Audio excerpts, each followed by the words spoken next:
Hey guys, what's up? Zijun Cheng here, and I had an update to this video and I wasn't quite sure how to fit it in because I had actually completed all my video. It was ready to export, ready to upload to YouTube, and basically Abraham, my partner, told me that he had seen this laptop called the Hipstreet 14-inch laptop from Best Buy, and I looked at it and I looked at the reviews for the laptop and they were the exact same. So they were like, even the reviews, they just talked about the exact same things, and I was like, these are both the exact same laptops, and I didn't really record to kind of talk about that, so I thought I would just let you guys know at the beginning that these are the exact same laptops, and also that this video is going to be recorded on the Rebel T3, which is not as good quality as what I usually use, the Rebel T5i, so I just thought I'd let you guys know.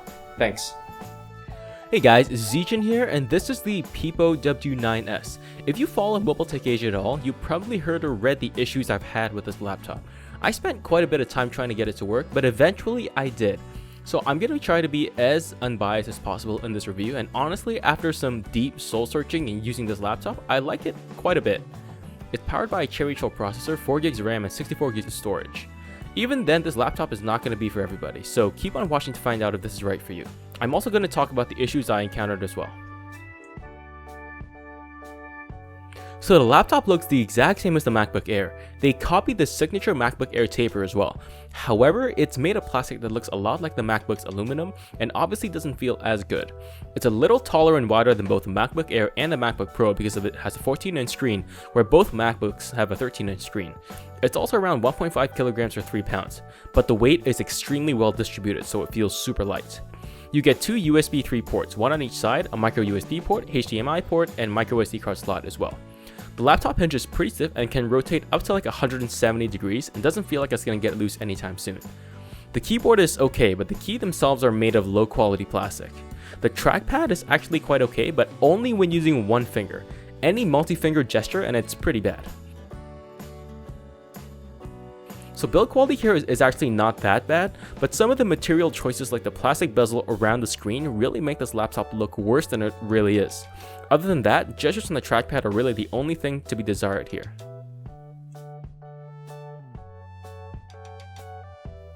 The display here is not very good. You get a 14-inch TFT display with a 768p resolution.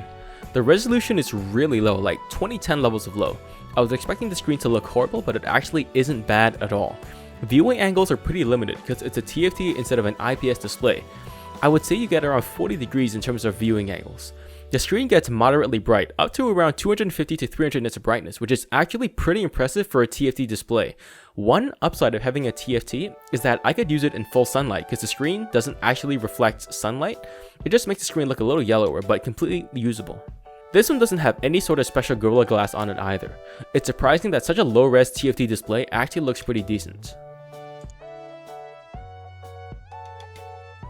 You find the speakers on the bottom of the laptop, and honestly, I'm sad to say that these are the worst speakers I've ever used.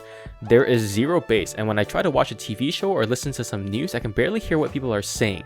You definitely need headphones if you want to listen to pretty much anything on this laptop. Have a listen for yourself.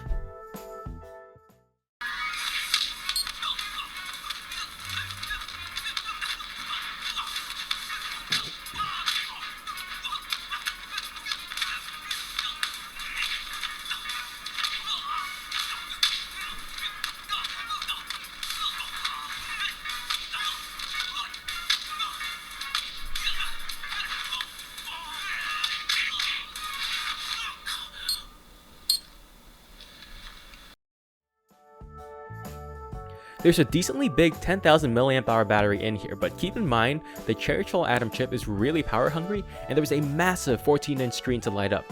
So let's see how well it does. So first I did the web browsing test, and in this test the laptop lasted for 7 hours and 30 minutes. Next I looped the video until it died and the tablet lasted for 9 hours and 4 minutes. That's definitely a lot more than I was expecting. I did a more real-life battery test, and it was unplugged for about 12 hours with around 7.5 hours of screen on time, mostly Chrome, YouTube, writing blog posts. I also played about a half an hour of Hearthstone and streamed some TV as well, and I ended the day with 5% battery. One more cool thing is that streaming video takes up almost no battery at all. I watched a 1-hour TV show and battery life dropped by 4% on lowest brightness. Battery life here is surprisingly really great. If you're a heavy user like a student and you're in school 8 hours a day, taking notes and writing essays, you'll probably be able to make it all the way through school and come home. Medium and light users won't have a problem at all. There's Windows 10 pre-installed here with 64 gigs of storage, which gives you a decent amount of space. I installed Microsoft Word, Hearthstone, Stardew Valley, and Skyrim, and still had some space left. Performance on this laptop isn't bad. It has an Atom Cherry Trail Z8300 processor and 4 gigs RAM, but pushing a really low 1366 by 768 resolution.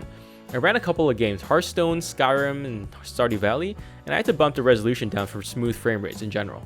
The laptop also got pretty warm during gaming, but not uncomfortably warm. I didn't have time to run benchmarks because of how much time I spent trying to fix the laptop, but expect low benchmark scores because of the Atom chip. Benchmarks aside though, it's really snappy when using it. Basic tasks like web browsing, documents, and email all perform really well. Gaming though, not so great. You can play some basic games like Hearthstone and Stardew Valley, but don't expect to be Call of Dutying on this machine. Oh, by the way, who knew farming in Stardew Valley could be so fun? Now for the elephant in the room. When I got this laptop, it just kept on boot looping. It took me almost a week to figure out how to fix it. The main problem is that the recovery image on the laptop just doesn't have the proper drivers, and getting the drivers on was difficult to figure out. But once I did, it's a really simple 2-step process, so if you want to reset your laptop, be sure to check out the instructions on how to reset your Pipo with the proper drivers installed. You've got 2 USB ports, an HDMI port, micro SD card slot, and a headphone jack. They all work as expected. There's also Wi-Fi and Bluetooth, and they work well as well. Talking about the camera, there's only a front-facing camera, and it's about average for a laptop, good enough for Skype and chats, but seriously, are you really going to use a front-facing laptop camera to take pictures at a wedding? As you probably noticed, this isn't a very compelling laptop. Plastic build quality, low-res screen, terrible speakers, trackpad gestures are laggy, and then there's the fact that I had to spend a week to get this thing up and running. So why do I like this laptop so much? Well, the answer is a combination of things. First, it's really light. Even a 10-year-old could use this with no trouble at all. Second, the screen is really big, at 14 inches. Even though it's low res and it's not an IPS display, the color reproduction is great and there are no reflections wherever you are. So even though I've come to hate low res displays, this one doesn't show its resolution, so you don't really notice. And even though the trackpad is not the best, it's still very usable. It seems to me that people made some really significant cutbacks in certain areas and then made up for them very intelligently in other areas. And now it's my daily driver, replacing both my Cube i7 Remix and my Chewy Hi10. Am I going to recommend this laptop to you? I don't know, just because of the issues I faced when I first unboxed it. However, if you are going to buy this laptop anyway, or you have already bought it, well, you have nothing to fear because Zijin Cheng is here. Again, so click on the link to see the complete guide on how to reset your Pipo laptop. I've tried to be as unbiased as I can in this reviews, and hopefully I've accomplished that. And if I haven't, be sure to call me out. So thank you so much for watching and have a great day, and I hope to see you in the next review, and be sure to hit subscribe and watch any of my other videos as well. Bye.